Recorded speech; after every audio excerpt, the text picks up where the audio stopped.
পাবনা খানমরিচ ইউনিয়নে বিএনপির উদ্যোগে বেগম খালেদা জিয়ার মৃত্যুতে দোয়া মাহফিল অনুষ্ঠিত। শামীম আহমেদের ক্যামেরায় জাকারিয়া হোসেনের প্রতিবেদনে থাকছে বিস্তারিত।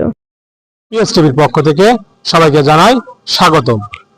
এখন উপস্থিত হয়েছি পাবনা জেলা ভাঙ্গুড়া থানা চণ্ডীপুর। এখানে ইউনিয়ন ব্যাপী 9টি ওয়ার্ডের মূল দল, অঙ্গ সংগঠন, ছাত্র দল, স্বেচ্ছাসেবক দল, কৃষক দল, সব দলের সমন্বয়ে আমরা একটা দোয়া মাহফিল আয়োজন করেছি। বেগম খালেদা জিয়ার রূহে জান্নাতুল ফেরদৌস দান করে। এ বিষয়ে সাইদুর রহমান বলেন, দেশনেত্রী বেগম খালেদা জিয়া তিনবার বাংলাদেশের প্রধানমন্ত্রী ছিলেন।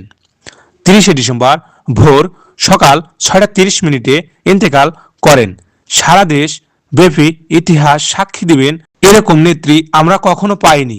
সারা দেশব্যাপী জীবনের ইতিহাস সাক্ষী দিবে এরকম জানাজা এবং এরকম নেত্রী আমরা কখনো পাইনি।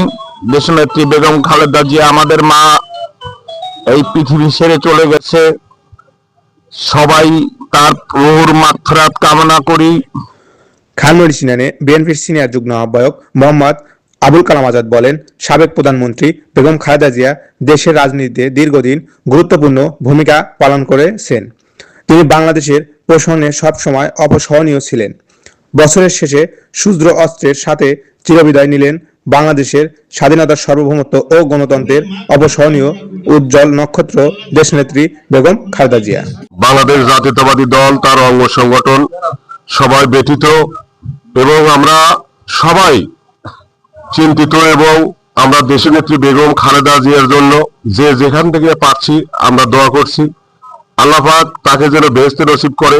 আজকের এই দোয়া মাহফিল করার উদ্দেশ্য হলো আল্লাহ পাক যেন তাকে বেহেশতে নসিব করে। আপনারা সবাই তার জন্য দোয়া করবেন।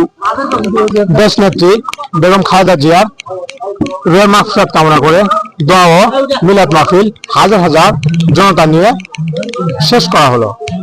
পিএসটিভি নিউজ, মোহাম্মদ জাকারিয়া হোসেন, পাবনা।